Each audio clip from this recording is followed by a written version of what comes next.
কাবাসী ডেকে বলে আজ আমাদের খুশির দিন, এই ধরাতে আসলেন যিনি রহমাতাল লিল আলামিন। আল্লাহুম্মা সাল্লি আলা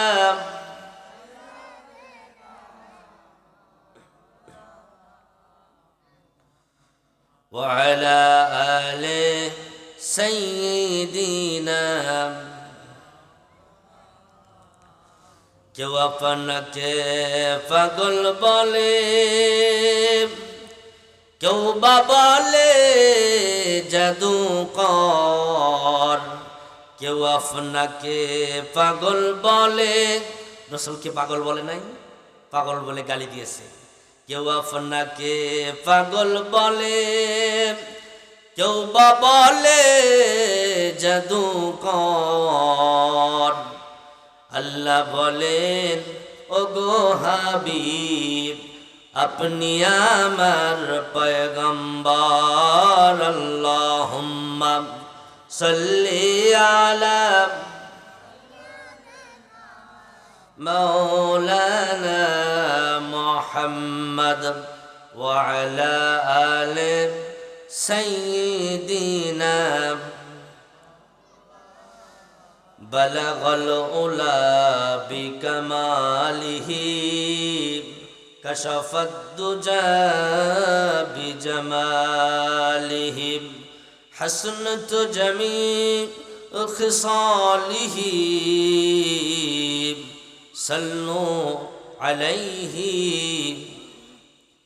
या तेरी मिरज थी के तो लौहों कलम तक पहुँचा, यार मेरी मिरज है के तो कदम तक पहुँचा।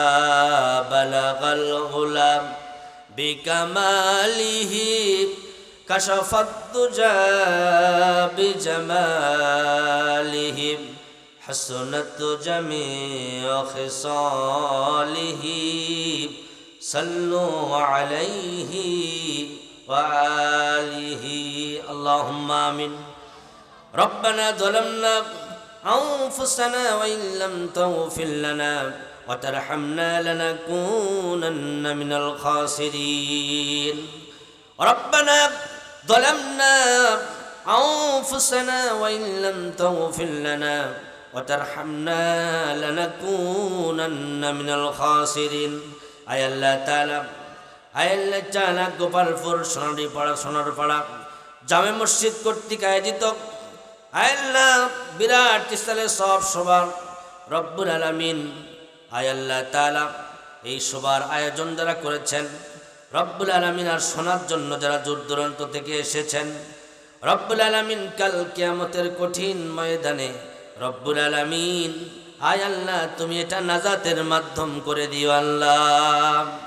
আয় আল্লাহ চালাক আমরা যারা হাত তুলেছি আমিন আমিন করছি, আয় আল্লাহ চালা আমাদেরকে কবুল করে নিয়েছ রব্বুল আলামিন। এজন্য আমরা এখানে বসতে পেরেছি আল্লাহ রব্বুল আলামিন। আমাদেরকে আয় আল্লাহ তুমি তোমার দরবারে দ্বীনের খাদেম হিসাবে কবুল করে নাও।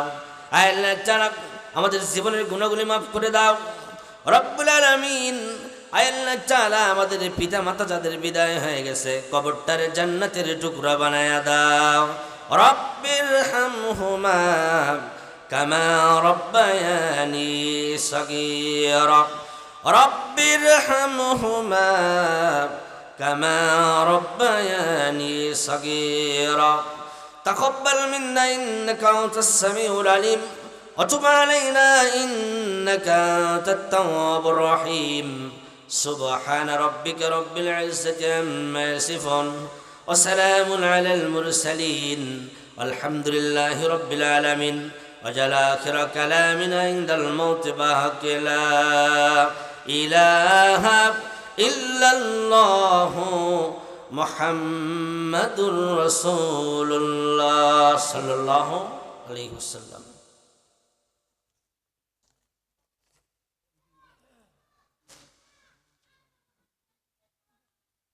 গোপালপুর সোনারপাড়া জামে মসজিদ কর্তৃক আয়োজিত বিরাট ইসরায়েলের সভা।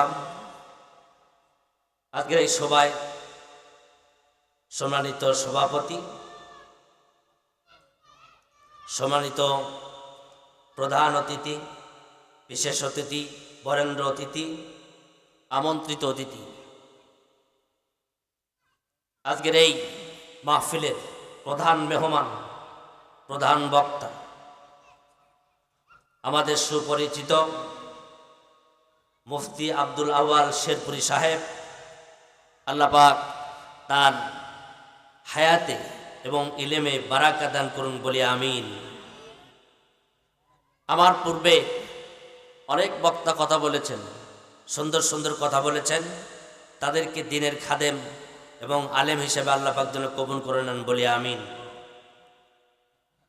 আর আজকের এই মাহফিলে দূর দূরান্ত থেকে শোনার জন্য যারা এসেছেন এবং পর্দার অন্তরালে বসে আছেন আমাদের সম্মানিতা মা এবং বোনেরা, সকলকে নিয়ে মহান আল্লাহ পাকের দরবারে শুকরিয়া আদায় করছি যে আল্লাহ রব্বুল ইজ্জাত ওয়াল জালাল আমাদেরকে এরকম একটি সুন্দর জায়গা, একটা মর্যাদাপূর্ণ জায়গাতে কোরআনের আয়োজনে, কোরআনের মাহফিলে বসার জন্য তৌফিক দান করেছেন। যে আল্লাহ পাক আমাদেরকে হায়াত দান করেছেন, সুস্থতা দান করেছেন এবং আমাদেরকে শক্তি দান করেছেন। যে আল্লাহ পাক যিনি গরিয়ান, যিনি মহিয়ান, যিনি চিরস্থায়ী, যিনি চিরঞ্জীব, যে আল্লাহ রব্বুল ইজ্জাত এই বিশাল আকাশের মালিক, এই বিস্তীর্ণ জমিনের মালিক, সমস্ত কুল কায়নাতের মালিক আল্লাহ সুবহানাহু ওয়া তাআলা, সেই মরিবের দরবারে একবার অন্তরস্থল থেকে কালেমাতুশ শুকর আদায় করে নিচ্ছি। সকলে বলছি আলহামদুলিল্লাহ। আপনারা কি খুশি না বেজার? রব্বানা লাকাল হামদ, আমার সাথে পড়েন, হামদান কাসীরান তাইয়িবান মুবারাকান ফীহি ইয়া রব্বি লাকাল হামদু কামা ইয়ানবাগি লিজালালি ওয়াজহিকা ওয়া আযীমি সুলতানিক। আমরা আল্লাহ রাব্বুল আলামিনের দরবারে শুকরিয়া আদায় করে নিলাম।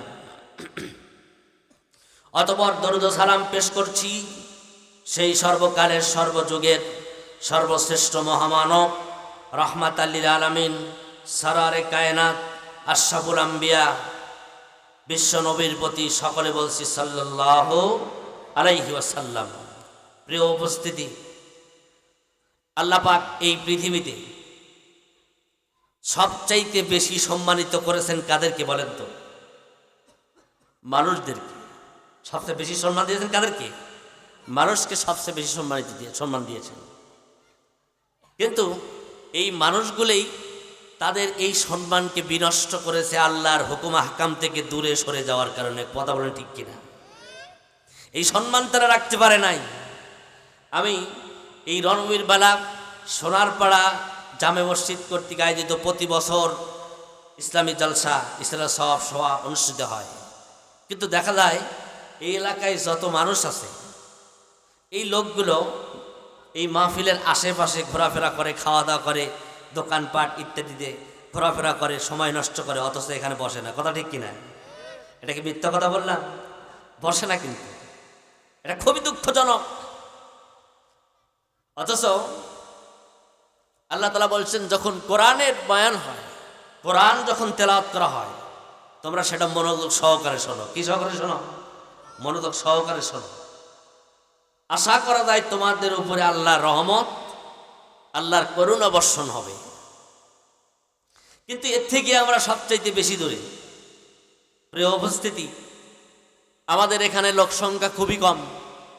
এই 30 জন, 40 জন, 50 জন পর্যন্ত সর্বোচ্চ শেষ পর্যন্ত বসে থাকবে, তাছাড়া কাউকেই এখানে পাওয়া যাবে না। আল্লাহর দরবারে জবাব দিতে হবে আমাদেরকে। কারণ আল্লাহ পাক কিয়ামতের ময়দানে যখন বলবেন যে হে আমার বান্দারা, এখানে যে একটা কোরআনের একটা মজমা বসানো হয়েছিল, এখানে তোমরা কেন বসো নাই, এটা কিন্তু বলবে আল্লাহ পাক। আল্লাহ পাকের দরবারে এটা জিজ্ঞাসিত হতে হবে। এই জন্য আমি আপনাদের খুবই সুপরিচিত, আপনাদের পরিচিত মানুষ। আমি কথা বলা এটা হয়তো আপনাদের শুধু ধরে রাখা, তাছাড়া আমার কথা আপনারা প্রতিনিয়ত শুনেই থাকেন, প্রতি জুমার দিনে আমার কথা শোনেন।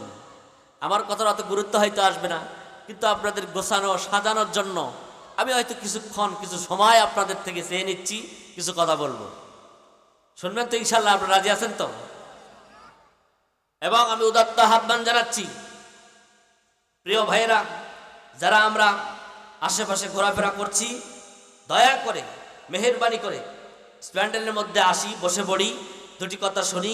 আমাদের একজন মেহমান এখানে আসবেন, প্রধান মেহমান, উনি যেন অপমানিত না হন, বেইজ্জতি না হন, এজন্য আমরা আগেই এসে একটু মাহফিলের প্যান্ডেলের ভিতরে বসে পড়ি।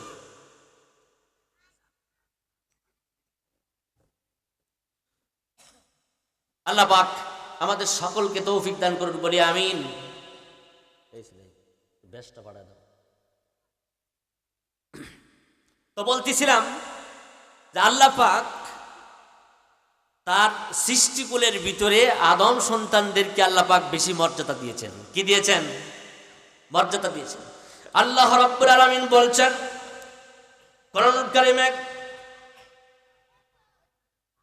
সূরা বনী ইসরাঈলের ৭০ নম্বর আয়াতের ভিতরে বলছেন, ওয়ালাকাদ কাররামনা বানি আদম, আমি আদমের সন্তানদেরকে মর্যাদা দিয়েছি, সম্মানিত করেছি।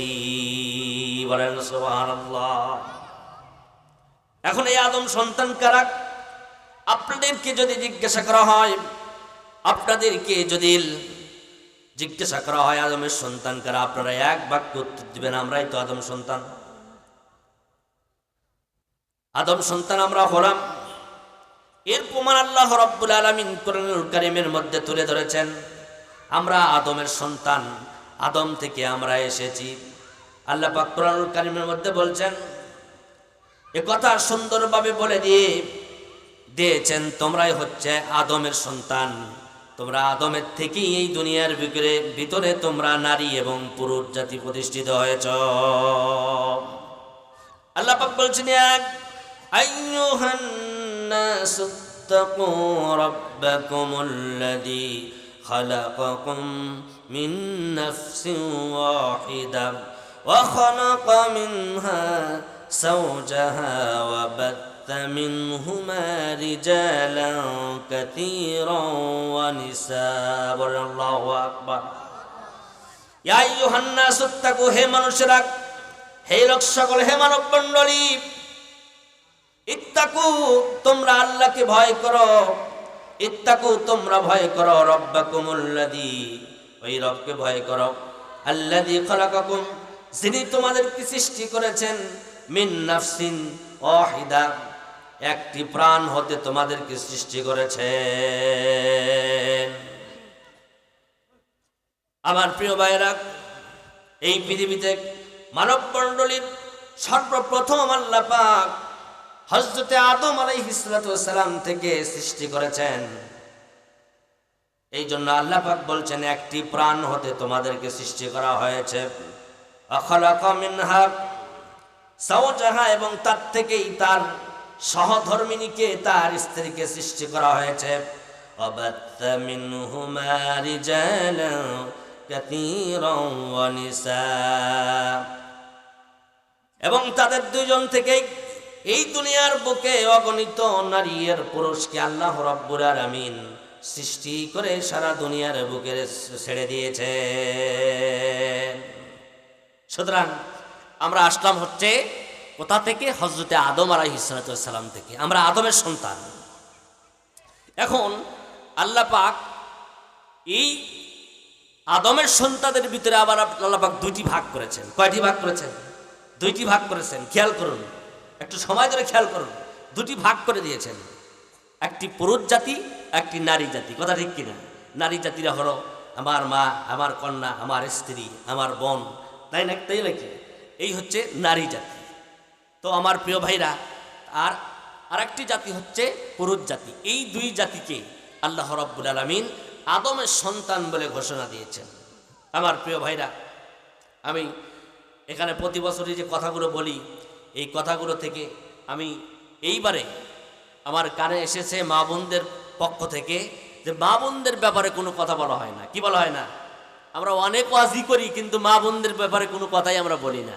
মা বোনরা একটু মন খারাপ করে, অথচ আমরা এখানে যারা বসেছি তাদের চাইতে মা বোনদের সংখ্যাই বেশি। কথা ঠিক কিনা? মা বোনদের সংখ্যাই কিন্তু বেশি। আমি একবার চিন্তা করেছি যে একটু মা বোনদের সঙ্গে একটু তাদের সঙ্গে যে কথাটা হয়েছে, তারা যে কথাটা বলেছে, আমরা একটু মা বোনদের নিয়ে কথা বলবো। আপনারা রাজি আছেন তো? কারণ মা বোনদের সঙ্গে সম্পর্কে কথা বললে আমার মা বোন, আমার স্ত্রী, আমার কন্যা আছে, তাদের ব্যাপারে আমরা কিছু জানতে পারবো। পারবো কিনা? পারবো। এখন আল্লাহ পাক তাহলে আমরা একটা সাইড করে নিলাম, সেটা হচ্ছে মা বোনদের ব্যাপারে। আল্লাহ পাক এই পৃথিবীতে নারী জাতিকে আল্লাহ পাক সম অধিকার দিয়েছেন, দেন নাই?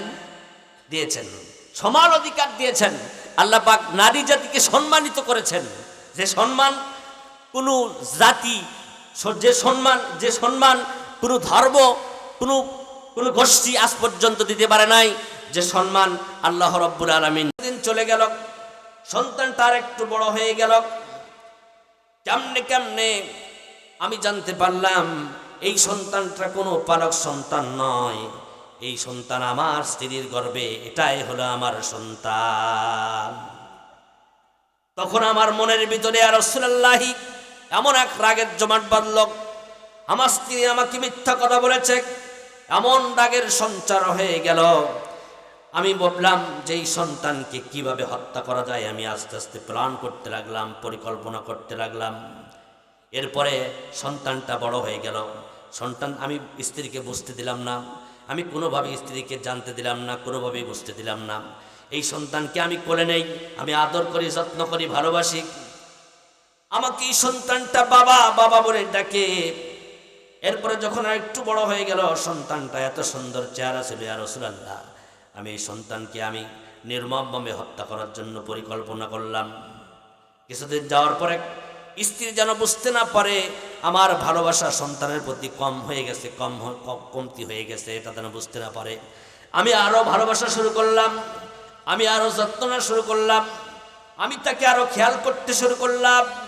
একদিন হঠাৎ করে আমার স্ত্রীকে বললাম, স্ত্রীরা, আমার এই সন্তান, আমার এই মেয়েকে তুমি সুন্দর করে সাজিয়ে দাও, আমি এক জায়গায়, আমি এক আত্মীয় বাড়িতে একে নিয়ে আমি দাওয়াত খাওয়ার জন্য যাব।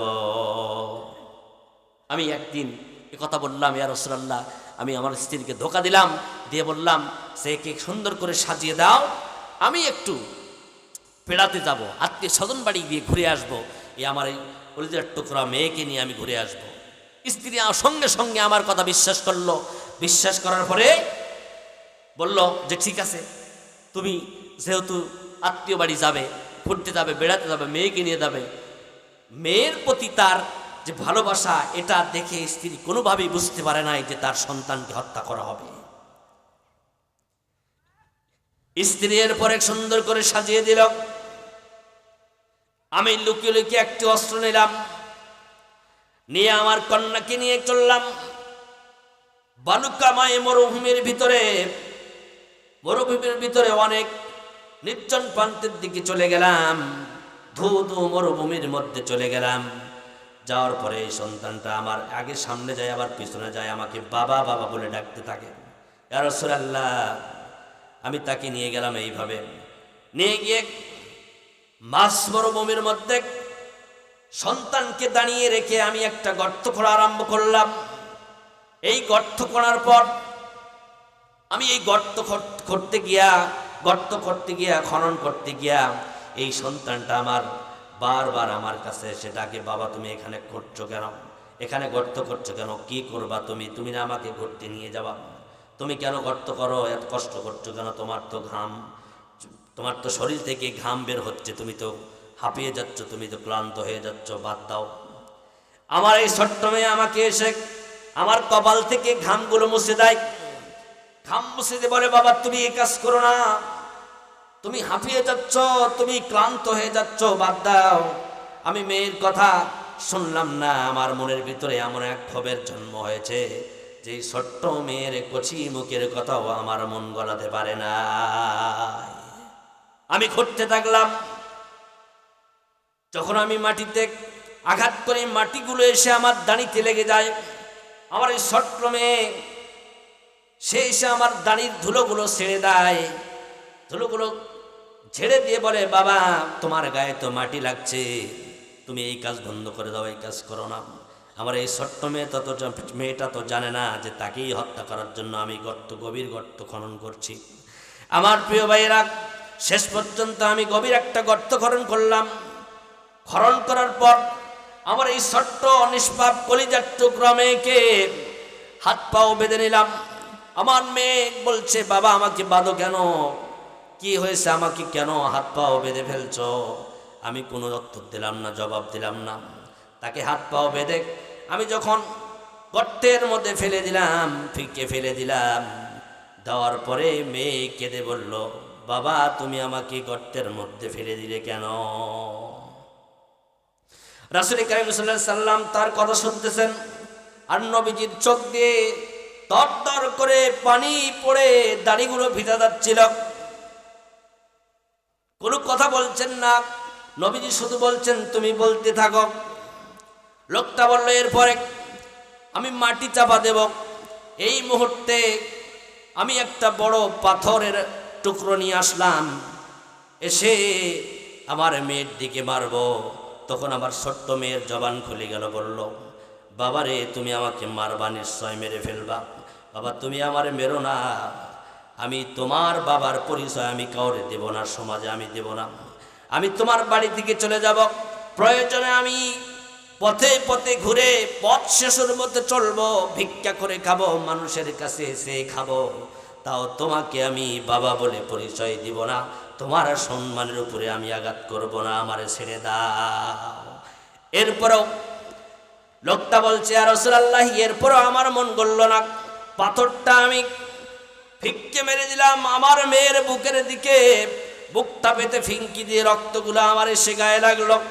আর মেয়ে চিৎকার করে বলল, বাবা আমাকে মেরে ফেলে দিলাম, আমি তো কোনো ক্ষতি করি নাই। নবী করিম সাল্লাল্লাহু আলাইহি ওয়াসাল্লাম এই বর্ণনা শুনলেন।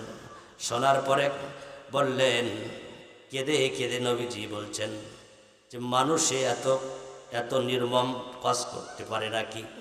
আমার প্রিয় ভাইয়েরা, আল্লাহ পাক কোরআন কারীমের মধ্যে আয়াত কারীমা নাযিল করলেন, নাযিল করে বলেন, ওয়াইদাল মাউদাতু সুইলাত বিআইদাম বিকতিলাত, বলেন আল্লাহু আকবার।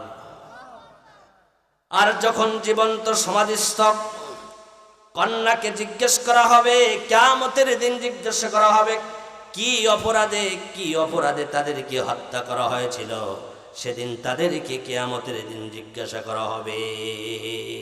আমার প্রিয় ভাইরা, এই জন্য ইসলাম পূর্ব যুগে নারীর সম্মান ছিল এরকম, কন্যা সন্তান হলেই জীবন্ত অবস্থায় তাদেরকে বাড়ির মধ্যে চাপা দিয়ে দিত, কবর দিয়ে দিত। কিন্তু সেই সম্মান কিন্তু যখন ইসলাম প্রতিষ্ঠা হলো, সেই অন্ধকার যুগের সেই কুসংস্কৃতি কুসংস্কারপূর্ণ সমস্ত কাজকে সব কিছু মাটি চাপা দিয়ে যে কন্যা সন্তানকে জন্মগ্রহণ করা অপরাধ মনে করা হতো, সেই কন্যা সন্তানকে জীবন্ত গর্ত করে জীবন্ত অবস্থায় কবর দেওয়া হতো, সেই কন্যা সন্তানকেই মর্যাদা দিয়ে ইসলাম তাদেরকে এই গর্তের ভিতর থেকে তুলে রানীর সিংহাসনে বসিয়েছে। বলেন সুবহানাল্লাহি ওয়া বিহামদিহি। আমার প্রিয় ভাইরা, এই হচ্ছে নারীর মর্যাদা। আমার প্রিয় ভাইরা, বিভিন্ন ধর্মে নারীদের ব্যাপারে যে সমস্ত কথা উল্লেখ করা হয়েছে, বলা হয়েছে, তাদের শাস্ত্রের ভিতরে আপনারা শুনলে অবাক হয়ে যাবেন যে নারীদেরকে তারা কি মনে করত। আমার প্রিয় ভাইরা, আমরা সর্বপ্রথম দেখব কিছু ধর্ম, কিছু সভ্যতায় নারীদেরকে কি মনে করা হয়েছে, নারীদেরকে কতটুকু সম্মান দেওয়া হয়েছে, কতটুকু মর্যাদা দেওয়া হয়েছে আমরা দেখতে পাবো। এক বিন্দু পরিমাণ মর্যাদা নারীদেরকে কোনো ধর্ম, কোনো সভ্যতা দেয় নাই, কেবলমাত্র ইসলাম দিয়েছে। আমরা যদি হিন্দু ধর্মের দিকে যাই, হিন্দু ধর্মে সমস্ত শাস্ত্রের মধ্যে যে কথাগুলো উল্লেখ করা হয়েছে, যে নারীদেরকে বলি দেওয়া হতো। নারীদেরকে কী দেওয়া হতো? বলি দেওয়া হতো। আমরা জানতে পারি সবচেয়ে পুরাতন ধর্ম হচ্ছে সনাতন ধর্ম। কি ধর্ম? সনাতন ধর্ম। এই কথাটা আমরা যেখানেই যাব সেখানেই পাই যে সবচাইতে পুরাতন ধর্ম হচ্ছে সনাতন ধর্ম। কিন্তু এই কথাটা কি আসলে বাস্তব? আসলে বাস্তব না। কারণ সবচাইতে পুরাতন ধর্ম হচ্ছে ইসলাম ধর্ম। কি বলেন? কারণ এই পৃথিবীর সর্বপ্রথম মানুষ হচ্ছে আদম আলাইহিস সালাম, এবং আদম আলাইহিস সালাম ইসলাম কায়েম করেছেন, এটা বাস্তব কথা। সুতরাং সবচাইতে প্রাচীন, সবচাইতে পুরাতন ধর্মটা হচ্ছে ইসলাম ধর্ম। সুতরাং এই ইসলাম ধর্ম নারীকে সবচাইতে বেশি সম্মানিত করেছে। হিন্দু ধর্মে নারীদেরকে বলি দেওয়া হতো, এই সময় তাদের ব্যাপারে বলা, তাদের ব্যাপারে আইন জারি করা হলো, সতীদাহ প্রথা। এই সতীদাহ প্রথা চালু করা হলো, অর্থাৎ কোন স্ত্রীর যদি স্বামী মৃত্যুবরণ করার পরে আর তার কোনো দাম থাকে না। এমনও হয়েছে যে যার স্বামী মারা গেছে তার স্বামীর সঙ্গেই তাকে জীবন্ত অবস্থায় পুড়িয়ে ফেলা হতো। এই হচ্ছে নারীর মর্যাদা। এবং যদি তা না হয় তাহলে ওই মেয়ে লোকটা, ওই বিধবা মেয়ে লোকটা আর কখনো অন্য পুরুষকে বিবাহ করতে পারত না। এটা হিন্দু ধর্মের সংস্কৃতি, এদের কালচার। তাদেরকে সবচাইতে এই অধপতন তাদের ব্যাপারে বলা হয়েছে। আমার প্রিয় ভাইরা, আমরা যদি বৌদ্ধ ধর্মে যাই, বৌদ্ধ ধর্মে নারীকে কি বলা হয়েছে? বৌদ্ধ ধর্মে নারী হচ্ছে, নারীকে সকল পাপের উৎস, সকল পাপের মূল হিসাবে ঘোষণা করা হয়েছে। যে সব পাপ নারীর কারণে হয়, নারীরাই হচ্ছে সব পাপের মূল। বৌদ্ধ ধর্মের এই সম্পর্কে ওয়েস্টমার্ক বলেন যে মানুষের জন্য প্রলোভনের যতগুলি ভাত বিস্তার করা হয়েছে, মানুষকে ফাঁসানোর জন্য, মানুষকে ভরানোর জন্য, মানুষকে মোহে ফেরানোর জন্য যতগুলো ফাঁদ আছে, তার মধ্যে নারীর হচ্ছে সবচাইতে বড় ফাঁদ। তাদের শাস্ত্রে কথাটা লেখা আছে। তাহলে বৌদ্ধ ধর্ম নারীর যে সম্মান, এই সম্মান হচ্ছে নারীকে অপমানিত, অমর্যাদা করার সমান, এর চাইতে আর কিছু নয়। আমরা যদি ইহুদি ধর্মের কথা বলি, সেই শাস্ত্রে তাদের শাস্ত্রে, তাদের গ্রন্থে কি লেখা আছে? এই গ্রন্থের ভিতরে এ ধর্মে নারীদের প্রকৃতি সম্পর্কে বলা হয়েছে, সতী নারীর চেয়ে পাপিষ্ঠ পুরুষও তার চাইতে উত্তম। পুরুষের চাইতে নারীকে এত নিচে নামিয়ে দেওয়া হয়েছে, নারীকে এত অধপতন মনে করা হয়েছে। আমার প্রিয় ভাইরা, তারা নারীকে যাবতীয় পাপ ও মন্দের মূল কারণ হিসেবে চিহ্নিত করেছে, গণ্য করেছে। খ্রিস্টান ধর্মে যদি যাই, নারীর সম্মান কেমন ছিল আমরা বুঝতে পারবো। সেটা হচ্ছে খ্রিস্টান ধর্মে মতে নারীরা হচ্ছে নরকের প্রবেশদ্বার। কি বলা হয়েছে? নরকের প্রবেশদ্বার। অর্থাৎ নরকে যেতে, দোজখে যেতে, জাহান্নামে যেতে যে দ্বার, সেটা হচ্ছে নারীদের মাধ্যমে এসেছে। তাদের কালচার, তাদের থিওরি এটা। আমার প্রিয় ভাইরা, আমরা এখন কিছু সভ্যতার দিকে যাই। এটাতে শুনলাম ধর্মের ব্যাপারে কি বলা হয়েছে? ধর্মে নারীদেরকে এইভাবে গণ্য করা হয়েছে। আমার প্রিয় ভাইরা, করা যাবে না, ধমক দিয়ে কথা বলা যাবে না। এবার আল্লাহ রাব্বুল আলামিন বলে দিচ্ছেন, ওয়ালা আকুল লাহুমা কওলান কারীমা, তাদের সাথে কোমল কণ্ঠে, কোমল ভাষায়, নরম স্বরে কথা বলো। আল্লাহ রাসূল সাল্লাল্লাহু আলাইহি ওয়াসাল্লাম বলেছেন, পিতা মাতার মুখের দিকে যদি কেউ তাকায়, চেহারার দিকে যদি কেউ তাকায়, আদর দিয়ে, ভালোবাসা দিয়ে যদি তাকায়, তার আমল নামায় একটি কবুল হজের সওয়াব লিখে দেওয়া হয়। এই পৃথিবীতে অথবা এইখানে এমন কোন বান্দা আছেন, বইয়ের মুখের দিকে যদি ছায়া থাকি ভালোবাসা দিয়ে, হজের সওয়াব হবে মনে হয়? হ্যাঁ, হজের সওয়াব হবে। কিন্তু পিতামাতার ব্যাপারে কিন্তু বলা হয়েছে, সেই পিতামাতারে তোমরা গালি দাও, সেই পিতামাতা তোমরা ঘর থেকে বের করে দাও। পিতামাতার সঙ্গে যদি উপশব্দ নাই বলা হবে, পিতামাতার সঙ্গে যদি ধমক দিয়ে কথা নাই বলা হবে, আজকে পৃথিবীতে এত বৃদ্ধাশ্রম সৃষ্টি হতো না। আজকে পিতামাতার সম্মান নাই, পিতামাতাকে সবচাইতে বেশি বোঝা মনে করা হয়, যার কারণে বৃদ্ধাশ্রমগুলো সৃষ্টি হয়েছে, তাই না ভাই? থাকতো না। আমার প্রিয় ভাইয়েরা, এই জন্য আল্লাহ পাক সন্তানদের ব্যাপারে পিতামাতার এই 3টি নির্দেশ দিয়েছেন। পিতামাতার সম্মান করো, পিতামাতার সদাচরণ করো। তারা যদি উভয় যদি বা একজন যদি তোমার কাছে থাকে তাহলে তার প্রতি তুমি ও শব্দ কোনো কষ্টদায়ক কোনো শব্দ ব্যবহার করতে পারবে না। 2 নম্বরে হলো তাকে ধমক দিতে পারবে না। 3 নম্বরে হলো ধমক দিবে না, উফ শব্দ বলবে না, সদাচরণ করবে। আর তাদের সঙ্গে তোমার কণ্ঠ দিয়ে নরম ভাবে কথা বলো। এতটুকুই মর্যাদা দেওয়া হয় নাই মায়ের জন্য। আমার প্রিয় ভাইরা, মার সঙ্গে যদি কখনো খারাপ ব্যবহার করে থাকেন, আজকে এখান থেকে ওয়াদা করে যান, বাড়িতে গিয়ে মায়ের পা ধরেন, পা ধরে ক্ষমা চেয়ে নেন, আর মাকে বাড়িতে ফিরে নিয়ে আসেন, নিজের মধ্যে ফিরে নিয়ে আসেন। মাকে কখনো আপনার থেকে আলাদা করে দিবেন না। এই পৃথিবীতে কিছু গুনাহ আছে, কিছু পাপ আছে, যে পাপের কাজগুলো সব পাপের কাজগুলোই, অধিকাংশ পাপের কাজগুলোই কিয়ামতের দিন আল্লাহ পাক তাদেরকে শাস্তি দিবেন। কিন্তু এই পিতামাতার অবাধ্যতা, পিতামাতার সাথে খারাপ ব্যবহার,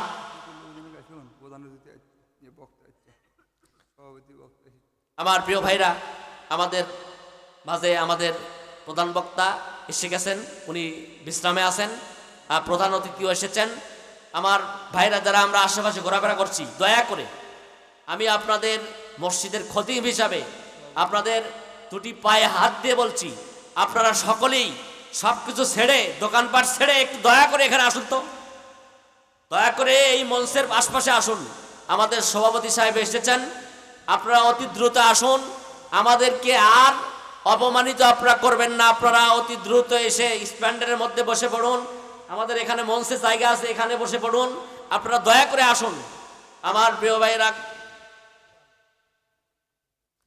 পিতা মাতার মর্যাদা এভাবে দেওয়া হলো। শুধু এতটুকুই নয়, আল্লাহ রাসূল সাল্লাল্লাহু আলাইহি ওয়াসাল্লাম বলেছেন,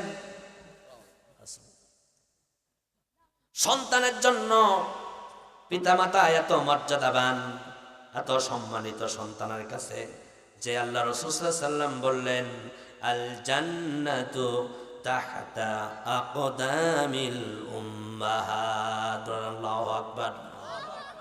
মায়ের পায়ের নিচে সন্তানের বেহেশত আল্লাহ রাসূল ঘোষণা দিলেন। প্রত্যেকটা মায়ের পায়ের নিচে সন্তানের বেহেশত সন্তানের জন্য জান্নাত করে দেওয়া হলো। তার মানে হলো, মা বাবার যদি সেবা করো, হুমা জান্নাতুকা ওয়া নারুকা, তারাই তোমার জান্নাত, তারাই তোমার জাহান্নাম হয়ে যাবে। আমার প্রিয় ভাইরা, এই পৃথিবীতে মায়ের পায়ের তলে ছাড়া, মায়ের পায়ের নিচে ছাড়া স্ত্রীর পায়ের নিচে জান্নাত কোথাও শুনেছেন নাকি? কোথাও কিন্তু শোনেন নাই। মায়ের পায়ের নিচে সন্তানের বেহেশত, স্ত্রীর পায়ের নিচে স্বামীর বেহেশত, এই কথাও কিন্তু নাই। কেবলমাত্র মাকে এই মর্যাদায় প্রতিষ্ঠিত করা হয়েছে, মায়ের এই মর্যাদা দেওয়া হয়েছে। আমার প্রিয় ভাইরা, মায়ের সেবার ব্যাপারে রাসূল সাল্লাল্লাহু আলাইহি ওয়াসাল্লাম বলেছেন, কি মর্যাদা রাসূল সাল্লাল্লাহু আলাইহি ওয়াসাল্লাম দিলেন। আমার প্রিয় ভাইরা, হযরত আবু হুরায়রা রাদিয়াল্লাহু তাআলা আনহু তিনি বর্ণনা করছেন যে এক লোক নবীজির কাছে আসলো, এসে বলল, ইয়া রাসূলুল্লাহ। সেই লোকটা বলল, আহাক্কুন নাসি বিহুসনি সাহাবাতি, বলল, ইয়া রাসূলুল্লাহ, আমার কাছে শব্দ ব্যবহার পাওয়ার অধিকার সবচাইতে কার? কে আমার কাছ থেকে শব্দ ব্যবহার বেশি পেতে পারে? সবচাইতে হকদার কে? ক্বালা উম্মুকা, রাসূল বললেন, তোমার মা।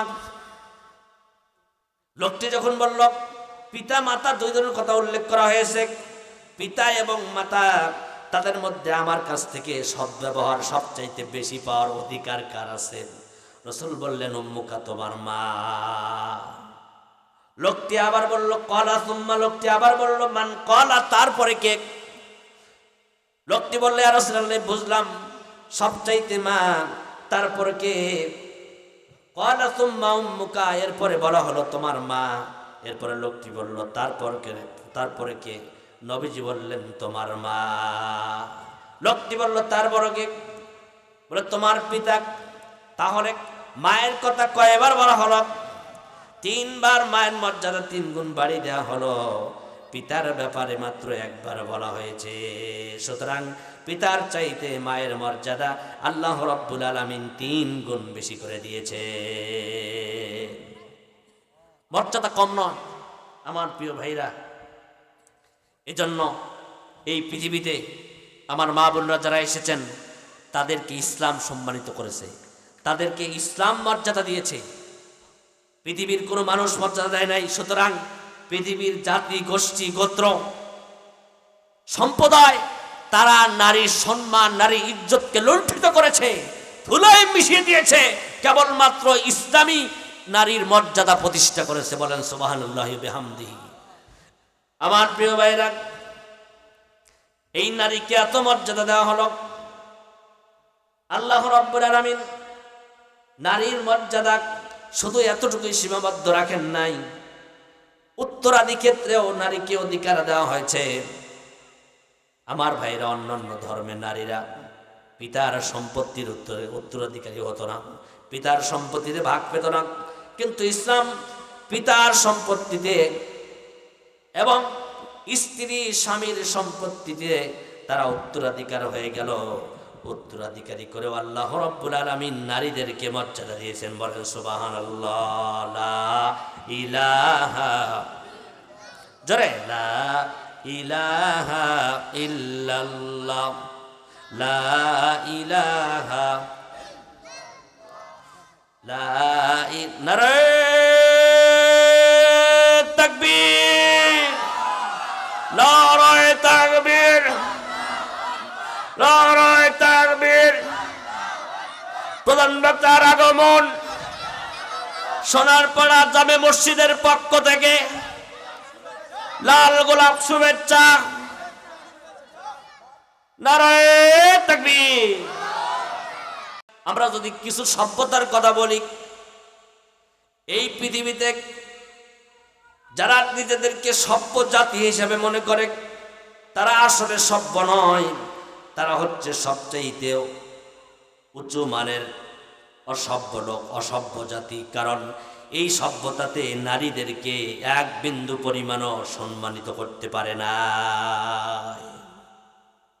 তারা যদি মনে করে আমরাই সভ্য, তারা আসলে সভ্য নয়। চীন সভ্যতা, এই চীন সভ্যতা, গ্রিক সভ্যতা, আর যেগুলো সভ্যতা রয়েছে, এক এক সভ্যতায় এক একভাবে নারীদেরকে অমর্যাদা করা হয়েছে, মর্যাদা হানি করা হয়েছে, তাদেরকে অসম্মান করা হয়েছে। চীন সভ্যতার দিকে যদি আমরা চলে যাই, চীন দেশের নারীদেরকে, নারীদের অবস্থার বিবরণ দিতে গিয়ে জয়নক চীনা নারী বলেন, মানব সমাজে নারীদের স্থান সর্বনিম্ন, তাদের উপরে কোনো স্থান নেই, সবার নিচে হচ্ছে নারীদের স্থান। অদৃষ্টের কি নির্মম পরিহাস, নারী সর্বাপেক্ষা হতভাগ্য প্রাণী, এর চাইতে হতভাগ্য প্রাণী আর জগতে নাই। এরাই হচ্ছে সবচাইতে নিকৃষ্ট মানের প্রাণী। এটা চীন সভ্যতার বক্তব্য। তাহলে চীন সভ্যতাও নারীদেরকে সম্মান দিতে পারে নাই। চীন সভ্যতাও নারীদের ব্যাপারে কোনো পজিটিভ ধারণা করতে পারে নাই, নেগেটিভ ধারণাটাই বেশি করেছে। আমার প্রিয় ভাইরা, গ্রিক সভ্যতায় যদি আমরা যাই, এই গ্রিক সভ্যতার নারীদেরকে কি বলা হয়েছে? বিখ্যাত গ্রিক দার্শনিক সক্রেটিস বলছেন, নারী জগতে বিশৃঙ্খল এবং ভাঙ্গনের সর্বশ্রেষ্ঠ উৎস। চিন্তা করেন, একজন দার্শনিক যার লেখা, যার গবেষণার ফসলগুলো, গবেষণার বিষয়গুলো বিভিন্ন শিক্ষা অঙ্গনে পড়ানো হয়, এই লোকটা কি বলেছে? যে নারী জগতের বিশৃঙ্খল এবং ভাঙ্গনের সর্বশ্রেষ্ঠ উৎস। এরা বিশৃঙ্খল এবং ভাঙ্গন, এই দুটাই এদের কাজ। তাহলে এই গ্রিক সভ্যতায়ও নারীদেরকে সম্মান দিতে পারে নাই। এবারে আমরা আসি রোম সভ্যতায়। রোম সভ্যতায় আমার প্রিয় ভাইরা, পরিবারের নেতা ও পরিচালক, পিতা ও স্বামী নিজের স্ত্রী সন্তানদের উপরে নিরঙ্কুশ ক্ষমতার অধিকারী। তারা যখন ইচ্ছে তখনই নারীকে ঘর থেকে বের করে দিত। সে কন্যা হোক, স্ত্রী হোক, মা হোক না কেন, তাদের থিওরি, তাদের ধারণা নারীরাই হচ্ছে নিকৃষ্ট জাত। সুতরাং কিছু হতে না হতেই তাদেরকে ঘর থেকে বের করে তাড়িয়ে দেওয়া হতো। গ্রিক সভ্যতায়, রোম সভ্যতায় তাদেরকেও সম্মান দিতে পারে নাই। আমার প্রিয় ভাইরা, কেবলমাত্র সবে মাত্র ইসলাম নারীকে এত মর্যাদা দান করেছে যে মর্যাদা অন্য কোনো জীবন ব্যবস্থায়, অন্য কোনো ধর্মে দিতে পারে নাই। কেবলমাত্র ইসলামী নারীকে সমমর্যাদা দিয়েছে। এখন নারীর অধিকার, নারীর মর্যাদা, নারী উন্নয়ন, এই সমস্ত কিছু আমরা বিভিন্ন কিছু জেনে থাকি। নারীর সম অধিকার, হ্যাঁ অবশ্যই তার যা অধিকার তা আল্লাহ রাব্বুল আলামিন এবং বিশ্ব নবী জনাবে মুহাম্মদুর রাসূলুল্লাহ সাল্লাল্লাহু আলাইহি সাল্লাম নারীদেরকে অধিকার দিয়েছেন। আমার প্রিয় ভাইয়েরা, নারীদেরকে নরকের দ্বার মনে করা হতো, বলি দেওয়া হতো, তাদেরকে সবচেয়ে খারাপ মনে করা হতো, জগতের মধ্যে সবচেয়ে নিকৃষ্ট প্রাণী মনে করা হতো। কোনো সভ্যতাই পৃথিবীতে নারীকে সম্মান দিতে পারে নাই। মা বোনদেরকে, স্ত্রীদেরকে, কন্যাদেরকে কোনো সম্মান দিতে পারে নাই। কেবলমাত্র ইসলাম সবচাইতে বেশি নারীদেরকে সম্মানিত করেছে। বলেন সুবহানাল্লাহ, লা ইলাহা ইল্লাল্লাহ, জোরে লা ইলাহা।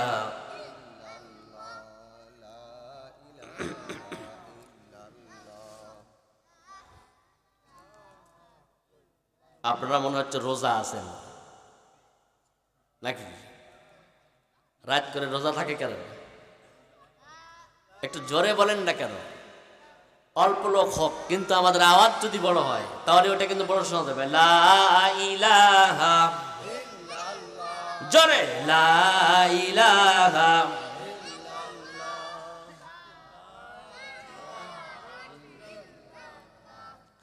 লা ইলাহা, লা ইলাহা ইল্লাল্লাহু মুহাম্মাদুর রাসূলুল্লাহ। আমার প্রিয় ভাইরা, নারীকে সবচাইতে বেশি মর্যাদা দেওয়া হয়েছে। এই নারীকে আল্লাহ রাব্বুল আলামিন বিভিন্ন স্তরে স্তরে মর্যাদা দিয়েছেন, শুধু একভাবে নয়, বিভিন্ন স্তরে স্তরে মর্যাদা দিয়েছেন। আমার প্রিয় ভাইয়েরা, এই পৃথিবীতে নারীদের মধ্যে সম্পর্কের দিক দিয়ে কেউ আমাদের স্ত্রী, কেউ আমাদের মা, কেউ আমাদের বোন, কেউ আমাদের কন্যা। কথা বলেন ঠিক কিনা?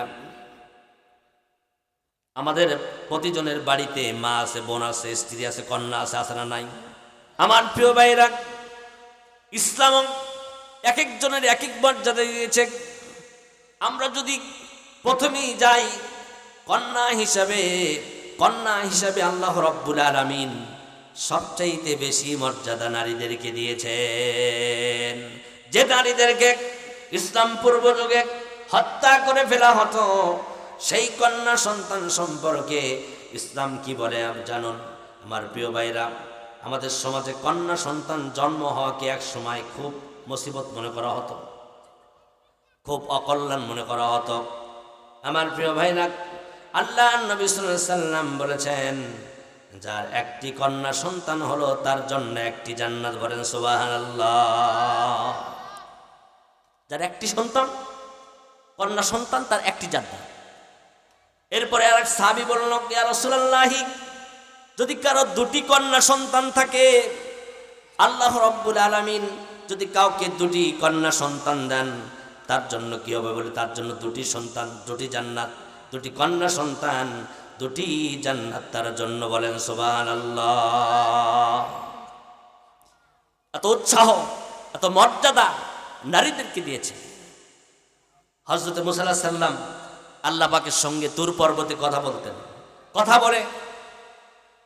বলে তিনি একদিন জিজ্ঞাসা করলেন, আল্লাহ, আপনি যখন বান্দার উপরে খুশি হন তখন তার প্রতি কি দেন, তার প্রতি কেমন আচরণ করেন? মুসা আলাইহিস সালাম আল্লাহ পাককে জিজ্ঞাসা করলেন, হে আল্লাহ, হে আমাদের রব, আপনি যখন কোনো বান্দার উপরে খুশি হয়ে যান তখন আপনি তার প্রতি কেমন আচরণ করেন, তাকে আপনি কি দান করেন? মুসা আলাইহিস সালামকে আল্লাহ পাক জবাব দিলেন, আমার নবী মুসা রে, আমি আমার বান্দার উপরে যখন খুশি হয়ে যাই তাকে আমি কন্যা সন্তান দিয়ে দিই। বলেন সুবহানাল্লাহ। তাহলে কন্যাদের ব্যাপারে ইসলাম পূর্ব যুগে মর্যাদা ছিল না, ইসলাম কন্যা হিসাবে কি মর্যাদা দিয়েছে। কন্যা সন্তান হলেই জান্নাত, কন্যা সন্তান হলেই পারি বরকত, কন্যা সন্তান হচ্ছে পরিবারের জন্য বরকত, রহমত। আল্লাহ রাব্বুল আলামিন সেই পরিবারে দিয়ে থাকেন। বলেন সুবহানাল্লাহ। আমার প্রিয় ভাইরা, আল্লাহ রাসূল সাল্লাল্লাহু আলাইহি ওয়াসাল্লাম বলেছেন, কোন ব্যক্তির যদি তার পরিবারে কন্যা সন্তান থাকে অথবা বোন থাকে, তাদেরকে যদি লালন পালন করে, ভালোবাসে, যত্ন করে, তাদেরকে ভরণ পোষণ দেয়, সুশিক্ষায় শিক্ষিত করে এবং প্রাপ্তবয়স্ক হলে পারে সুপাত্রে পাত্রস্থ করে, আমি মুহাম্মদ সাল্লাল্লাহু আলাইহি ওয়াসাল্লাম কথা দিলাম, আমি ওই 3 কন্যা বা 2 কন্যার পিতার সঙ্গে জান্নাতের ভিতরে এক জায়গায় থাকবো। বলেন সুবহানাল্লাহ। আল্লাহ রাসূল সাল্লাল্লাহু আলাইহি ওয়াসাল্লাম বলেছেন, এই 2 কন্যা বা 3 কন্যার পিতা যারা সন্তানকে লালন পালন করে, ভালোবাসে, সুশিক্ষায় শিক্ষিত করে এবং সর্বশেষ যদি সৎপ্রাপ্তস্থ করতে পারে, সৎপ্রাপ্ত হাতে যদি তুলে দিতে পারে, আল্লাহ রাসূল সাল্লাল্লাহু আলাইহি ওয়াসাল্লাম বলেছেন জান্নাতের ভিতরে তিনি 2 আঙ্গুল, শাহাদাত আঙ্গুলি আর মধ্যমা আঙ্গুলি 2 আঙ্গুল উঁচু করে দিয়ে বলেছেন, এক জায়গায় করে বলেছেন যে ওই 3 কন্যা বা 2 কন্যার পিতা আর আমি মুহাম্মদ সাল্লাল্লাহু আলাইহি ওয়াসাল্লাম জান্নাতের ভিতরে এত কাছাকাছি থাকবো। বলেন সুবহানাল্লাহ। আমার প্রিয় ভাইয়েরা, এই জন্য কন্যা সন্তান এটা হচ্ছে পরিবারের জন্য রহমত। আমরা খামাখাই রাগ করে ফেলে দেই। আমাদের জানা মতে আছে, আমরা অনেক দেখেছি, পত্র পত্রিকায় আমরা পড়েছি, কন্যা সন্তান, প্রথম কন্যা সন্তান, দ্বিতীয় কন্যা সন্তান, তৃতীয় কন্যা সন্তান, এরপরে 4-5টা কন্যা সন্তান হয়ে গেছে, বউ তালাক দিয়ে দেয়। দেয় কি দেয় না? দেয়। এখানে বেশি কন্যা সন্তান কার কার আছে? হাত তোলেন তো। কন্যা সন্তান কার কার? হাত তোলেন তো। মাশাআল্লাহ, মাশাআল্লাহ। আল্লাহ পাক কন্যা সন্তান। আমার রুহুল আমিন ভাই তো আরো জান্নাত সবগুলো ওই একাই নিয়ে নিছে। সুবহানাল্লাহ কোন? মানে 8টা জান্নাতের 4টাই হেই নিছে, আর 4টা আমরা ভাগ বাটা করে নিব নাকি বলেন? আল্লাহ পাক দেখেন 4টা কন্যা সন্তান দিয়েছে। আল্লাহ রহমত ভাইয়ের ঘরেই ঢেলে দিছে। সুবহানাল্লাহ। আমার প্রিয় ভাইরা, এই জন্য কন্যা সন্তান যদি থাকে, কন্যা সন্তানদেরকে কন্যা সন্তান হিসাবে রাসূল সাল্লাল্লাহু আলাইহি ওয়াসাল্লাম যে মর্যাদা, যে অধিকার প্রতিষ্ঠা করে গেছেন, যে কন্যা সন্তান, তোমাদের যদি কন্যা সন্তান থাকে তাদেরকে ভালোবাসো, যত্ন করো, তাদেরকে বস্ত্র দাও, তাদেরকে খাদ্য দাও, তাদেরকে দ্বীনি শিক্ষা দাও এবং তাদেরকে সুপাত্রে পাত্রস্থ করো। আমি মুহাম্মদ সাল্লাল্লাহু আলাইহি ওয়াসাল্লাম কিয়ামতের দিন তোমার পক্ষে সাক্ষ্য দেব। সুবহানাল্লাহ। আমার প্রিয় ভাইরা, বিশ্বনবী জনাবে মুহাম্মদুর রাসূলুল্লাহ সাল্লাল্লাহু আলাইহি সাল্লাম কন্যা সন্তানের নারীর মর্যাদা প্রতিষ্ঠা করতে গিয়া কন্যা সন্তানের ব্যাপারে যে কথাগুলো বলেছেন, আল্লাহর নবী সাল্লাল্লাহু আলাইহি সাল্লাম বলেছেন, তোমরা যখন বাইরে যাবা, ব্যবসা বাণিজ্য করতে যাবা, বাহিরে কাজে যাবা, বাজারে যাবা, তোমাদের কর্মস্থলে যাবা, যখন কর্মস্থল থেকে যখন ফিরবা, আল্লাহর নবী সাল্লাল্লাহু আলাইহি সাল্লাম বলেছেন, তুমি যা কিছু না কিছু নিয়ে আসবা। তুমি কিছু না কিছু নিয়ে আসবা হাতে করে, কন্যা সন্তানের উপহার হিসাবে তুমি নিয়ে আসবা। নিয়ে এসে সর্বপ্রথম তোমার কন্যা সন্তানকে তুমি ডাকবা। ডাকার পরে তুমি যে জিনিসটা কন্যার জন্য নিয়ে এসেছো তার হাতে তুমি খুশি মনে দিয়ে দাও। ছেলের ব্যাপারে কিন্তু কথা বলা হয় না, মেয়ের ব্যাপারে, কন্যা সন্তানের ব্যাপারে এই কথাগুলো বলা হয়েছে যে তুমি যখন বাইরে যাবা, তোমার কাজকর্ম শেষে তুমি যখন বাড়িতে ফিরবা, কিছু না কিছু নিয়ে আসো। নিয়ে এসে তোমার কন্যাকে ডাক দিয়ে তার হাতে তুলে দাও। এত মর্যাদা আল্লাহ রাসূল সাল্লাল্লাহু আলাইহি ওয়াসাল্লাম কন্যার ব্যাপারে বলেছেন।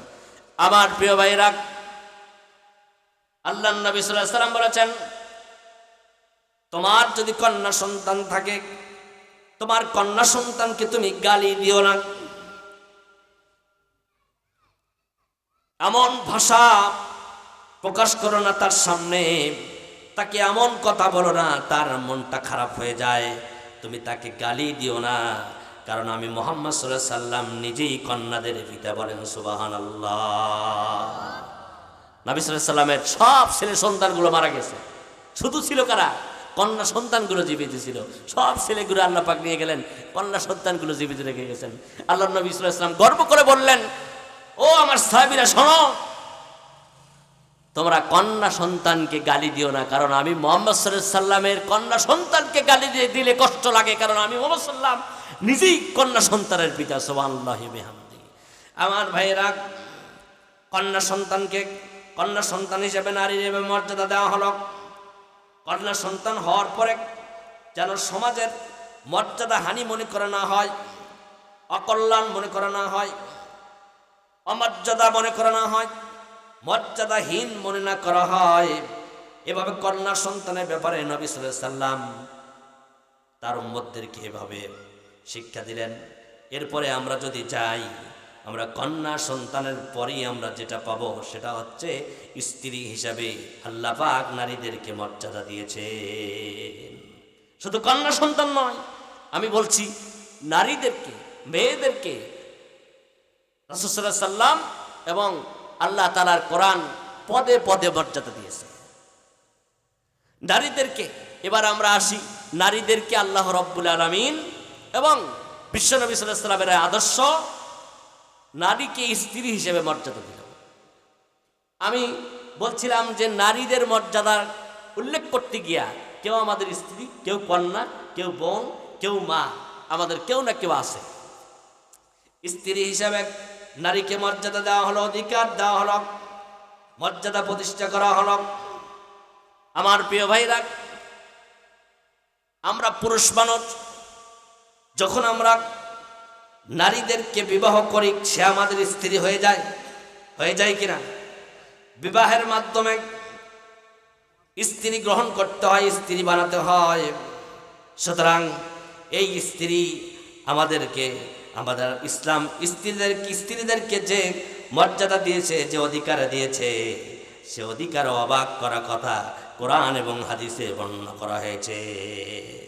আপনি একজন নারীকে বিবাহ করবেন, এই নারী কেউ আমাদের বিভিন্ন রকমের, কারণ এই পৃথিবীতে আল্লাহ রাব্বুল আলামিন নারীকে সৃষ্টি করেছেন বিভিন্ন। কোন নারী কালা, কেউ ফর্সা, কেউ ছোট, কেউ চিকন, কেউ মোটা, অনেক রকমের থাকে। কোনো নারীর সাথে, কোনো স্ত্রীর সাথে কারো স্ত্রীর মিল নাই, আছে কি? নাই। কিন্তু একজন সুন্দর স্ত্রী পায়, আবার একজন একটু অসুন্দর পায় কি না? তারপরেও সেই স্ত্রী যেরকমই হোক না কেন, আল্লাহ রাব্বুল আলামিন যে মেয়ের সাথে আপনাকে কলম মারবেন সেই মেয়ের সঙ্গে আপনার বিবাহ হবে কি না? হবে। কিন্তু এখন কালা হোক, ধলা হোক, মোটা হোক, চিকন হোক, যেরকম হোক না কেন, সে স্ত্রী এবং স্ত্রী হিসাবেই সে মর্যাদা পাবে। আমার প্রিয় ভাইয়েরা, নারীকে স্ত্রী হিসেবে মর্যাদা দেওয়া হলো। যখন কোন নারীকে বিবাহ করা হবে তখন সেই স্ত্রী হবে। ইসলাম এমনি বিবাহ করতে দেবে না। ইসলাম তার জন্য মোহরের ব্যবস্থা করা হলো। মোহর দানের মাধ্যমে নারীকে তার মর্যাদায় প্রতিষ্ঠিত করা হয়েছে। বলেন সুবহানাল্লাহ। আমার প্রিয় ভাইরা, আল্লাহ রাব্বুল আলামিন কোরআনুল কারীমের মধ্যে বলছেন, ওয়াতুন নিসা সাদাকাতিহিন্না নিহলাতা। আমার প্রিয় ভাইরা, তোমরা তোমাদের স্ত্রীকে মোহর দিয়ে দাও সন্তুষ্টির সাথে। এখন এই যে মোহরের অধিকার দিয়েছে, মোহরের অধিকারের মাধ্যমে নারীর মর্যাদা দেওয়া হয়েছে। আপনি এমনি স্ত্রীকে গ্রহণ করতে পারবেন না। একজন নারীকে আপনি এমনি স্ত্রী হিসাবে গ্রহণ করতে পারবেন না। মোহরের ব্যবস্থা করা হয়েছে। এখানে মোহর, তাকে একটি উপহারের ব্যবস্থা করা হয়েছে, যেটা কোরআনে ফরজ করা হয়েছে। এখনকার সময়ে এই অধিকারটা একদিক দিয়ে দেওয়ার কথা বলে আর একদিক দিয়ে গোপন করে ফেলছে। কারণ দেখবেন কাবিন 6 লাখ, নগদ 5,000। কাবিন কয় লাখ? নগদ 5,000, কাবিন 10 লাখ, নগদ 10,000। এই যে নগদ, দেখেন কি অবস্থা। কাবিন তো মহারানা, কাবিন তো দেনমোহর। এই যে মহারানা, এটাই হচ্ছে কাবিন। সরকারি রেজিস্টারে এটাকে কাবিন বলা হয়, কিন্তু আসলে ওনা যে আমরা দিয়ে থাকি, এটা কত বড় ডাকাতি চিন্তা করেছেন। জীবনে বিয়ে কয়বার করবেন? একবার করবেন। এখানে একটা ধোকা কি, যে কাবিন লেখো 5 লক্ষ। এখন হুজুর বিয়ে পড়াইতেছে, কি বিয়ে পড়াইতেছে? অমক গ্রামের অমক বাপ অমক, 6 লক্ষ টাকা দেনমোহর, নগদে গহনা বাবদ 5,000 টাকা। তাহলে চিন্তা করুন, ধরা হলো কত? 6 লক্ষ, অথচ দিল 5,000 টাকার গহনা দিয়ে শেষ। আমি গতকালকে একটা বিবাহ পড়ালাম, এই গতকালকে বিবাহে, সেখানে দেখি মহারানার 6 লাখ ধরছে। ধরার পরে এখন একজন বলতেছে, ভাই 6 লাখ তো ধরছে, নগদ কত? একজন বলতে 3,000 টাকা। দেখছেন, 3,000 টাকা নগদ। বলে তুমি ভুয়া কথা বলতেছো, 6 লাখ টাকা হচ্ছে দেনমোহর, আর 3,000 টাকা নগদ হয় কেন? মানে নগদ সিস্টেম চালু করে ফাঁকি দিচ্ছে, স্ত্রীকে ফাঁকি দিচ্ছে। এই অধিকার থেকে, এই মর্যাদা থেকে ফাঁকি দেওয়া হচ্ছে। আপনি 6 লাখ টাকা দিতে পারবেন না, আপনি কাবিন করবেন কেন? আল্লাহ রসুল বলেছেন যে বিবাহের মহারণা যত কম তত বরকত বেশি। সুবহানাল্লাহ কম। আপনি ঠেলে আপনি বিপদে ফালান, যে ছেলে যদি আবার মেয়ে কিনা সংসার না করে, ওই 6 লাখ টাকা মারবো। চিন্তা করছেন? 6 লাখ টাকা সুদে আসলে আদায় করবো, মামলা একটা দিয়ে দেবো। কোন স্বামী যদি মহারণা ধার্য করার পরে স্ত্রীকে যদি তা আদায় করে না দেয়, আর স্ত্রী যদি স্বেচ্ছায় যদি ক্ষমা করে না দেয়, আল্লাহ রসুল বলেছেন কাল কিয়ামতের কঠিন ময়দানে ওই স্বামীকে জেনাকারের কাতারে দাঁড়াতে হবে। মহারণা দিয়েছেন, যদি স্বেচ্ছায় যদি স্ত্রী মাফ না করে দেয়, আপনি যদি পরিশোধ না করেন, কিয়ামতের দিন কাদের কাতারে দাঁড়াতে হবে? জেনাকারের কাতারে দাঁড়াতে হবে। আর স্ত্রী যদি মাফ করে দেয়, সেটা তো ভিন্ন কথা। সুতরাং এটা সহজ ব্যাপার নয়। নারীকে আল্লাহ রাব্বুল আলামিন এই উপঢৌকন, এই প্রাপ্যমোহর, এটার ব্যবস্থা করেছেন, ফরজ করে দেওয়া হয়েছে। যেটা নির্ধারণ করা হবে, ধার্য করা হবে, সেটা অবশ্যই স্ত্রীকে দিয়ে দেওয়া হবে। আমরা যারা বিবাহ করেছি, আগের যুগের বিবাহ কিন্তু সিস্টেম ভালো ছিল না? মোহর আগে পণ দেওয়া হতো, মনে হয় আমরা গল্প শুনেছি, পণ হিসাবে। মোহরকে পণ বলা হতো, এই বরণকে পণ বলা হতো। অর্থাৎ মেয়েকে পণ দিয়ে নিয়ে আসা হতো, বিবাহ করা হতো।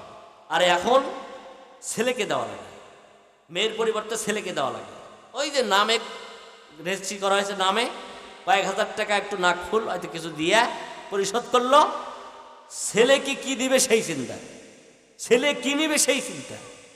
আমার প্রিয় ভাইরা, এই জন্য স্ত্রীকে মহারণা দেওয়ার মাধ্যমে তার সম্মান, তার সম্ভব, তার ইজ্জত, তার মর্যাদা আমাদেরকে অবশ্যই প্রতিষ্ঠা করতে হবে। আমার মা বোনেরা, যারা আপনারা বিবাহিত, তাদেরকে আমি বলছি, আপনাদের আজ পর্যন্ত যারা মহারণা পরিশোধ করে নাই, এখনো বেঁচে আছেন, আপনাদেরকে উদাত্ত আহ্বান করছি, কোরআনে আপনাদের এটা অধিকার। আল্লাহ রাব্বুল আলামিন আপনাদেরকে এই অধিকার, এই মর্যাদা দিয়েছে, এই হক আপনাদের। সুতরাং আজকে বাড়িতে গিয়ে আপনার স্বামীকে বলবেন, তাড়াতাড়ি সকালের মধ্যে আমার মহারণা বুঝে দাও। পারবেন না মা বোনেরা? আমার মা বোনেরা, আমাকে সবাই চেনেন, আমি এলাকার মধ্যেই ঘুরে বেড়াই, সবাই আমাকে চেনেন, আমি এই মসজিদেরই খতিব। সুতরাং আজকে আপনাকে পারমিশন দেওয়া হলো, কোরআন পারমিশন দিয়েছে, ইসলাম পারমিশন দিয়েছে, আপনার হক আপনি বুঝে নেবেন, তার আগে মাফ করবেন না আপনি। এই আবার বলতেছে আমার কিস্তি আছে, দিতে পারবো না। চিন্তা করছেন? এখন আপনারা বলবেন তুমি কিস্তির তার আরো টাকা নাও, আমার টাকা পরিশোধ করো, কিস্তি দিলে প্রয়োজন পরিশোধ করো, তা আমার মহারণা আমি ছেড়ে দিতে পারবো না। আমার প্রিয় ভাইয়েরা, স্ত্রীকে আমরা গ্রহণ করলাম, এই স্ত্রী মহারণা পেয়ে গেল, তাদেরকে মর্যাদা এভাবে দেওয়া হলো। এরপরে স্ত্রীর ব্যাপারে বলা হয়েছে স্বামীকে, স্বামী স্ত্রী দুজনেরা একে অপরের পোশাক স্বরূপ তোমরা সেইভাবে বসবাস করবে। একটা পোশাক যেরকম শরীরের সঙ্গে লেগে থাকে, ঠিক স্ত্রীর মর্যাদা রকম, স্বামীর মর্যাদা রকম, স্বামী স্ত্রীর দুজনে মিলে একে অপরের পোশাক হিসাবে জীবন যাপন করবে। এই জন্য আল্লাহ পাক বলেন, হুন্না লিবাসুল লাকুম ওয়া আনতুম লিবাসুল লাহুন্না। আমার প্রিয় ভাইরা, তারা তোমাদের পোশাক, আল্লাহ পাক বলছেন তারা তোমাদের পোশাক এবং তোমরা তাদের জন্য পোশাক হয়ে যাও। এবং তোমরা পোশাক হয়ে যেরকম পোশাক শরীরের সঙ্গে লেগে থাকে, একে অপরের ওইভাবে তোমরা জীবন যাপন করো। স্ত্রীদেরকে এরকম ভাবে মর্যাদা দেওয়া হয়েছে, তাদেরকে পোশাক হিসাবে গ্রহণ করো। পোশাক ছাড়া যেরকম নিজেদের লজ্জা নিবারণ করা যায় না, পোশাক ছাড়া যেরকম নিজেদের সৌন্দর্য প্রকাশ করা যায় না, পোশাক ছাড়া যেরকম কোথাও বের হওয়া যায় না, কোথাও যায় না। পোশাকটা হচ্ছে পুরুষের সৌন্দর্য, ঠিক স্ত্রীরা হচ্ছে স্বামীর জন্য সৌন্দর্য। বলেন সুবহানাল্লাহ। আমার প্রিয় ভাইয়েরা, এরপরে স্ত্রীর সঙ্গে ব্যবহার করবেন, তাদেরকে পছন্দ করেই বিবাহ করেছেন, করেন নাই? বিবাহের আগে তো পছন্দ হয়েছে নাকি না দিয়ে বিয়ে করছেন? দেখেন নাই? আগের বারও সত্যি দেখতো না, পিতা মাতা দেখে আসতো যে বাবা মেয়ে আমি দেখে আসছি, আর দেখা লাগবে না। বাবা মা যেখানে দেখছে সেখানে আর দেখার কোনো দরকার আছে? দরকার নাই। কিন্তু এখন কি, এখন ওই দুই পক্ষের মুরব্বী এক জায়গায় যায়, যাওয়ার পর দেখবেন যে ভাই সাহেব তাহলে ছেলে আর মেয়ে একটু ছাদের উপরে যায় কথা বলে, এই হচ্ছে পছন্দ। হ্যাঁ, তারপরে নাম্বার আদান প্রদান, তাদের মনের মিলটা হয় কিনা দেখছেন, কাণ্ড দেখছেন। আজকে শুনলেন, আদা করে যান, আপনাদের মেয়েকে যখন বিবাহ দিবেন, এইভাবে বিবাহের আগে কোনো নারী কোনো পুরুষকে এক জায়গায় একত্রিত করা হচ্ছে কবিরা গুনাহ। কবিরা গুনাহ নারী ওই আপনাদের ছেলে মেয়ে ওরাও করলো, তার সঙ্গে আপনারাও করে বসলেন। এটা হতে পারে না, এটা ইসলামের একটা সিস্টেম নয়, ইসলাম এটা মেনে নেয় না। এই জন্য আমরা পছন্দ করার কথা আছে, পছন্দ দুই পক্ষের উপস্থিতিতে ছেলে মেয়েকে দেখাদেখি করবে, এটা সুন্নাত, দেখে পছন্দ করবে, অসুবিধা নেই। এই পছন্দের পরেও কারো সুন্দর পছন্দ হয় না? মানে অধিকাংশ মানুষই সুন্দর মেয়েদের পছন্দ করে, দেখবেন খুব সুন্দর দেখলে খালি চয়েস করে সুন্দর, কালা যেটা ওটার কাছে যায় না, ওটার কাছে কি যায় না। আবার দেখবেন যে সাইজে যে ছোট ওটার কাছেও যাবে চায় না। আবার যেটা লম্বা ওটা তো কারেন্টের খাম্বা, ওটার কাছে যেতে চায় না। মানে যেটা সবচাইতে বেশি চয়েস মিডিয়াম যেটা ওইটা। কিন্তু আমার প্রিয় ভাইরা, আল্লাহ যদি আপনার যদি কলম মেরে দেয়, ওই কালাই আপনার কপালে জুটবে কিনা? অনেকের স্ত্রী আছে না, বউ আছে না, খুব কালো, আবার স্বামী কিন্তু খুব সুন্দর, তাই না? অনেক আছে, আরে আল্লাহ কলম মারছে, ঠেকানোর কোনো জো নাই, মারে দিচ্ছে সংসার করে খা। আমার প্রিয় ভাইরা, এই জন্য ধলা কালা যেটাই হোক না কেন, লম্বা খাটো মাঝারি যেটাই হোক না কেন, এই কলম কিন্তু আল্লাহ পাকই আমাদের মেরে দেন। আল্লাহর কলম কেউ নড়চড় করতে পারে না। আমার প্রিয় ভাইরা, এই জন্য আপনাদের বলি, এই বিয়ে শাদী হচ্ছে আল্লাহর হাতের কলম। কার কলম? আল্লাহর কলম মেরে দিয়েছেন। বিয়ে শাদী খোদার হাতে, খোদার হুকুম নড়ে না, খোদায় যারে কলম মারে সেই কলম আর ভাঙে না। কথা ঠিক কিনা? বিয়ে শাদী খোদার হাতে, খোদার হুকুম নড়ে না, খোদায় যারে কলম মারে সেই কলম আর ভাঙে না। যার বউটা কালা তার কপাল কত ভালা রে। অনেক কালো বউ আছে, সংসারে শান্তি আছে না? আছে, কিন্তু অনেক বধুর সংসার তাদের। যার বউটা কালা তার কপাল ভালো হয়ে যেতে পারে যদি আপনি ইসলামে যে বিধিবিধান দিয়েছেন সেইভাবে যদি আপনি সংসার করেন, অবশ্যই আপনার সেই সংসারে সুখ আসবে। কালা ধলা দিয়ে কথা নাই, কালা বউ আপনার জন্য আপনার পরিবারের রহমত আনতে পারে, আল্লাহ পাক রহমত দিতে পারেন। যার বউটা কালা তার কপাল ভালা গো, রাস্তাঘাটে চলতে ফিরতে কারো নজর পড়ে না। রাস্তাঘাটে গেলি কালা কালা কালা মেয়েদের দিকে কেউ তাকায় না, তাকায় কি? তাকায় না, কিন্তু কোনটা ধলা দেখবেন ওদিকে তাকাইতেছে। কালা কালা বই হিসেবে ভালো। আমার স্ত্রী বাড়ি গেলে কেউ দেখবো না, কেউ তাকাইবই না। মেকআপ মেকআপ দিয়ে আপনি বাড়ি থেকে বের হবেন, ঘাটপাট যাওয়ার সাথে সাথে ঘাম দিয়ে সব আবার এলোমেলো হয়ে যাবে। তখন দেখবেন যে সূর্য খেয়ালি হয়ে গেছে, তাই না?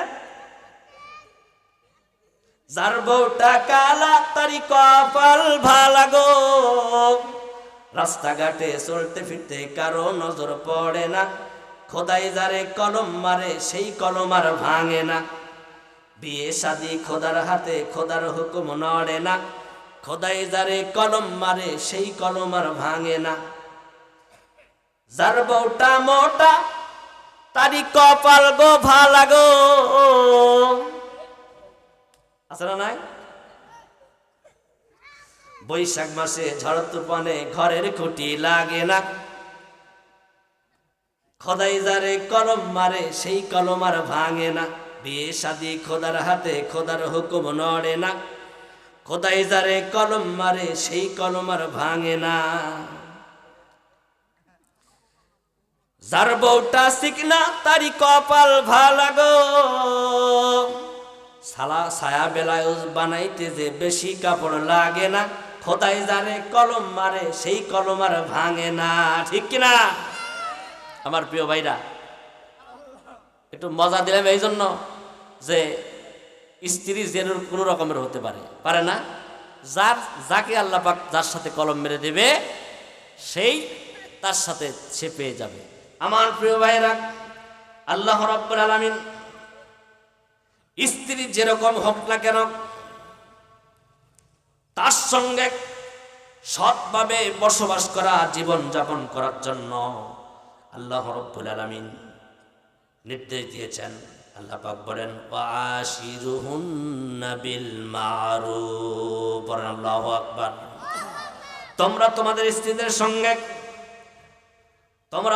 স্ত্রীদের সঙ্গে সৎভাবে জীবন যাপন করো, তাদের সঙ্গে ভালোভাবে কথা বলো, তাদের সঙ্গে ভালো ব্যবহার করো, তাদের সঙ্গে মিলেমিশে শান্তিতে তোমরা বসবাস করো। বলেন সুবহানাল্লাহ।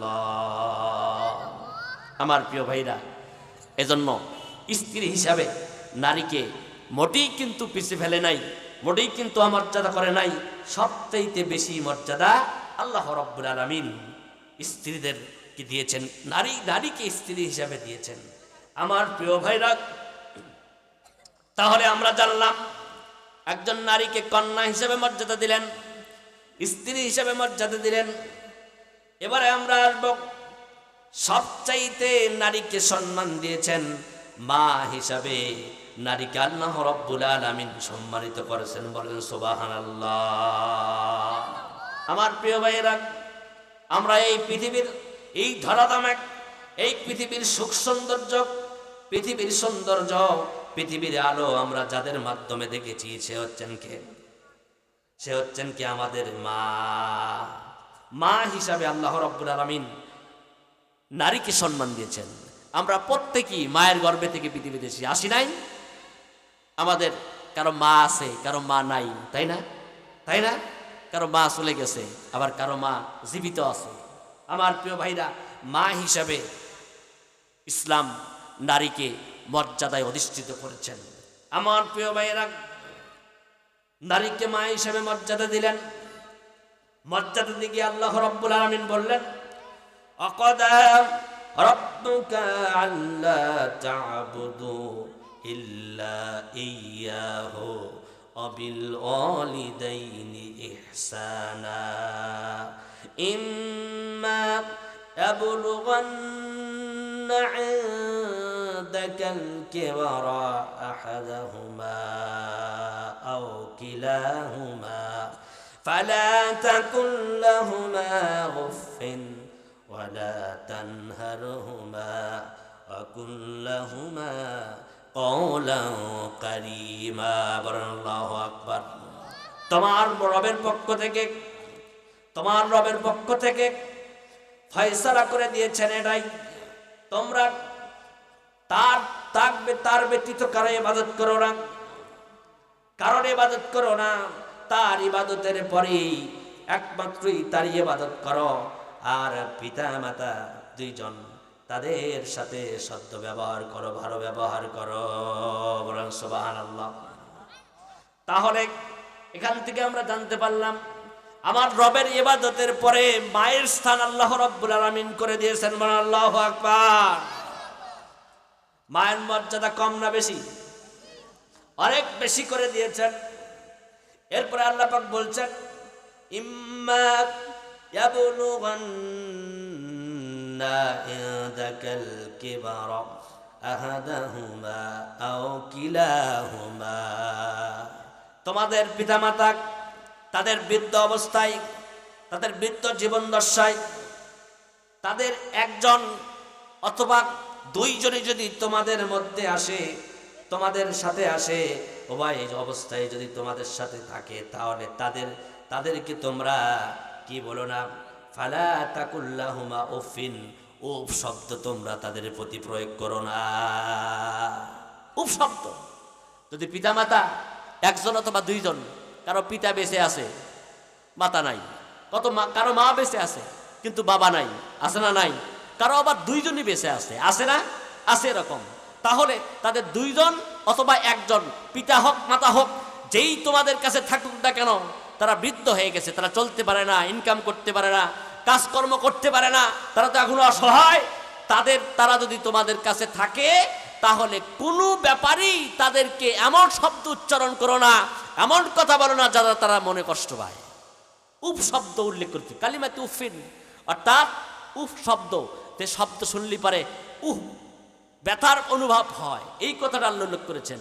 যে কষ্ট, যে শব্দ, যে কথা পিতামাতাকে বললে পিতামাতা উল্লেখ করে, কষ্ট বোধ করে, সেরকম শব্দ পিতামাতার প্রতি উল্লেখ তোমরা করো না। এরপরে আল্লাহ পাক দিয়ে দিলেন ওয়ালা তানহারহুমা, তাদেরকে ধমক দিও না। তাহলে প্রথমে জানলাম তাদেরকে কষ্টদায়ক শব্দ উচ্চারণ করা যাবে না। কার হুকুম? চিল্লা বলেন, কার হুকুম? এখন চিন্তা করেন তো, আমাদের সমাজে এমন কি কোনো ছেলে আছে যারা মা পিতামাতার প্রতি এমন শব্দ, এমন ভাবে কথা বলে পিতামাতা কষ্ট পায়? আছে না নাই? হ্যাঁ, আছে, অনেক আছে। পিতামাতা সন্তানের ওই সময় পর্যন্ত আপন থাকে যতক্ষণ পর্যন্ত তার বউ ঘরে না আসে। বউ ঘরে আসলে পিতামাতা পর হয়ে যায়। অধিকাংশ পরিবার এটা চলছে। বউ এত আদর, মানে এত আপন হয়ে যায় যে পিতামাতা কিছুই না, এরকম মনে হয়। এজন্য তাদের প্রতি তোমরা উফ শব্দ উল্লেখ করো না, এমন শব্দ উল্লেখ করো না যেটার দ্বারা পিতামাতা কষ্ট পায়। এরপরে বলা হচ্ছে যে ওয়ালা তানহারহুমা, তাদের সাথে তোমরা ধমক দিয়ে কথা বলো না।